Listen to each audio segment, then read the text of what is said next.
안녕하세요. 화생방의 정지혜입니다. 오늘도 조윤미 대표와 함께하도록 하겠습니다. 안녕하세요. 네, 안녕하세요. 네, 오늘 화장품 위해 평가 시스템에 대한 이야기를 나눠보려고 합니다. 굉장히 좀 어렵죠. 사실 이렇게 소비자들에게 좀 어려울 것 같은 단어 그리고 또 전문적인 내용을 굳이 알려드려야 될까 싶기도 한데 사실 이 부분은 그래도 짚어봐야 되는 게 맞다라고 하시는 거죠? 왜냐하면 이제 제도적인 발전이 어느 정도 뒷받침이 돼야 제품의 안전성이라고 하는 것도 확보가 되는 건데요.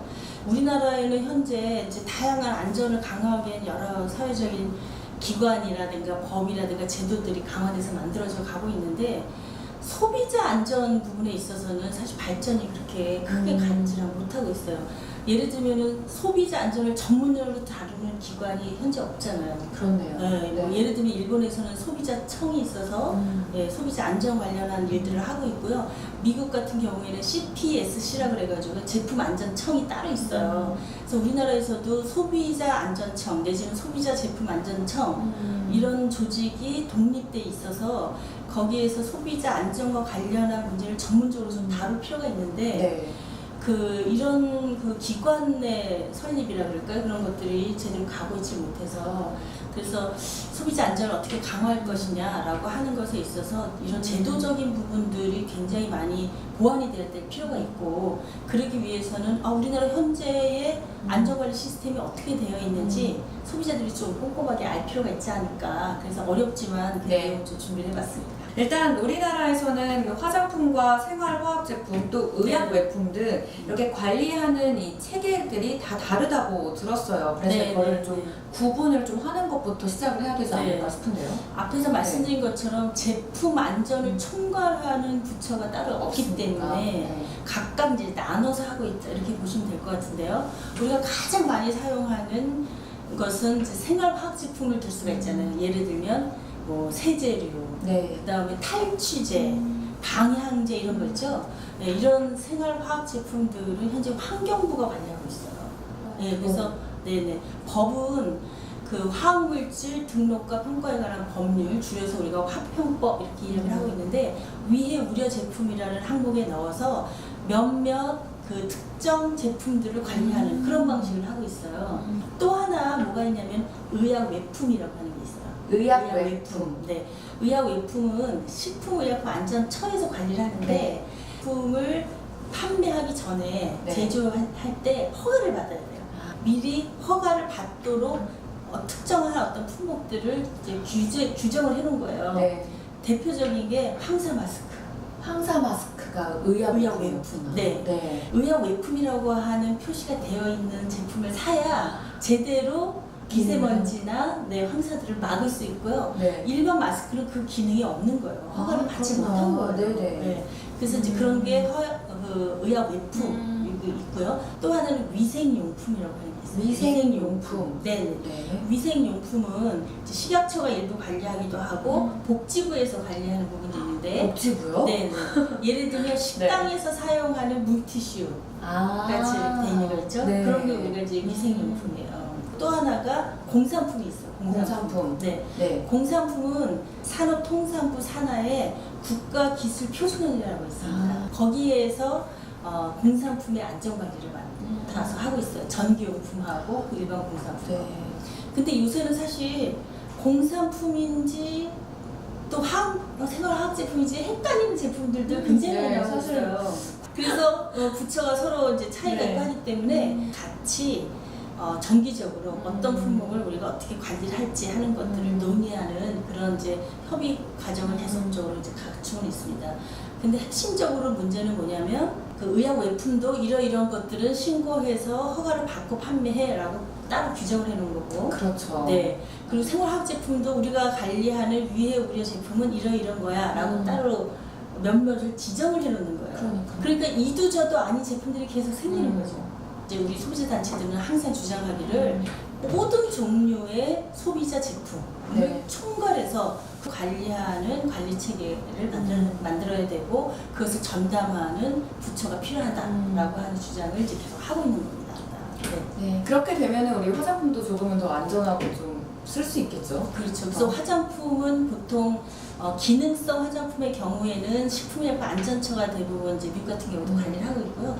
일반 화장품의 경우에는 그런 제품 안전을 관리하는 제품 안전청 같은 데서 특정 성분 또는 뭐 고도화된 어떤 기술이 들어간 이런 것들을 구분해서 안전의 부분을 강조해야 될 필요가 있기 때문에 그렇죠. 이렇게 좀 나눠서 하는 경우도 있고 나라마다 조금씩 차이는 있습니다. 네, 그래서 우리도 지금의 형태를 어떤 형태로든지 좀 더 지금의 그 광범위하고 또 빠르게 변하는 시장 상황에 맞게 좀 개선할 필요가 있는 거죠. 네. 네, 그러면 조금 소비자들이 알 수 있게 구체적으로 살펴보는 것도 필요할 것 네, 같아요. 네. 공산품, 위생용품, 의약 외품, 네. 그리고 환경부가 관리하는 위해 의료 제품까지 네. 구체적인 그런 예가 있다면 어떤 게 있을까요? 우선 이제 우선 공산품을 예를 들어보면요. 공산품은 그 전기용품 및 생활용품 안전관리법이라고 하는 법이 있습니다. 그래서 이 법에 의거해서 관리를 하고 있는 제품인데요. 네 가지로 나누는데 안전 인증 제품이 있고 안전 인증 이거는 이제 굉장히 안전을 강조해야 되기 때문에 특별히 안전 인증 기관에서 기준에 따라서 시험을 의무화하도록 되어 있고 안전성에 대한 증명을 이제 그 기업이 갖춰야 되는 그런 부분들이에요. 그 다음에 안전 확인 제품이 있고 그래서 안전 인증 제품에는 가스라이터. 네, 그런 게 이제 대표적으로 되어 있고 한 가스라이터를 포함해서 11개 품목이 들어가 있고요. 네. 그 다음에 안전 확인 제품은 건전지. 예, 그런 것들 포함해서 29개 제품이 이제 품목이 들어가 있고 공급자 적합성 확인 제품이라고 하는 게 있는데 공급자 적합성 확인이라는 건 뭐냐면 공급자, 그러니까 그 제품을 만드는 사업자가 스스로 적합한지 여부를 확인해서 자체의 어떤 정보를 갖고 있어야 한다. 네. 근데 그거를 강제적으로 어떤 인증을 받거나 또는 시험기관에 분석을 해서 뭘 표시하거나 이런 의무가 있지는 않지만 적합성을 확인해서 그 정보를 갖고 있도록 규정한 그런 제품들인데요. 폴리 영화 비닐관, 그 PVC 파이프라고 하는 그런 것들 포함해서 15개 품목이 있고요. 안전 기준 준수 대상이라고 해서 이거는 그렇게 심각한 안전 문제를 야기할 가능성이 굉장히 낮은 그런 제품을 얘기하는데 화장지 제품 그런 거 해서 23개 품목 이렇게 되어 있습니다. 네, 공산품은 그렇게 되고요. 그러면은 위생용품. 네, 위생용품은 보건위생을 확보하기 위해서 특별히 위생관리가 필요한 용품 이렇게 정의를 하고 있는데 세척제, 특히 이제 야채나 과일 같은 거 씻을 때 사용하는 그런 세척제, 그 다음에 식품의 용기라든가 가공기구, 조리기구 같은 것도 씻을 때, 우리가 설거지할 때 쓰는 그런 것들을 세척제, 그 다음에 헹굼 보조제라고 해서 자동 식기세척기에 사용하는 걸 헹굼 보조제라고 해서 따로 구분하고 있어요. 그래서 헹굼 과정에서 식기류에 남아있는 잔류물들을 제거하기 위해서 만들어진 뭐 그런 세제류 이런 거 얘기하고 있고 아까 말씀드린 위생 물수건 같은 거 있죠. 식당에서 나눠주는 이런 것들도 이제 포함되어 있고 그 밖에 뭐 일회용 컵, 숟가락 이런 일회용 제품들이 있고 화장지도 여기 일부 포함되어 있고 일회용 행주, 타월, 뭐 냅킨 뭐 이런 것들이죠. 그리고 이제 일회용 이쑤시개, 면봉, 기저귀가 이제 여기 위생용품이 그 위생용품에도 포함되거든요.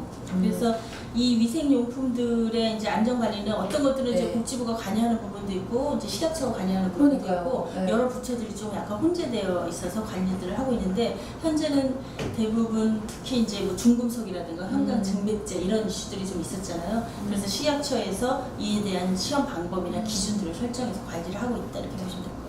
소비자 입장에서 보면 사실은 이게 생활에서 사용되는 그냥 소비자 생활 제품이에요. 그러니까요. 근데 뭐 이렇게 이름을 부처도 다 틀리고 하니까 사실 우리나라가 규제가 그렇게 많은 나라는 아닌데 규제가 여러 부처로 쪼개져 있고요. 이게 체계화되어 있지가 않아서 기업 입장에서는 하나의 제품을 놓고도 여러 부처의 다른 규제를 적용해야 되는 문제들 때문에 규제가 많다는 주장을 계속적으로 하는 거예요. 그러니까 규제를 이제 훨씬 더 합리화하고 좀 체계화할 필요가 있는 거죠. 그래도 의약 외품은 좀 다르지 않을까 싶은데. 의약 외품은 사실 일반 이런 공산품이나 위생용품보다는 훨씬 더 안전 수준이라든가 기능성 부분들을 어느 정도 입증해야 되는 그런 제품이라서 이제 식약처가 이제 관리를 하고 있는 거고요. 사람 이렇게 정의를 보면 사람이나 동물의 질병을 치료, 경감, 처치 또는 예방할 목적으로 사용되는 섬유 고무 제품, 이와 유사한 거. 네, 이렇게 되어 있고요.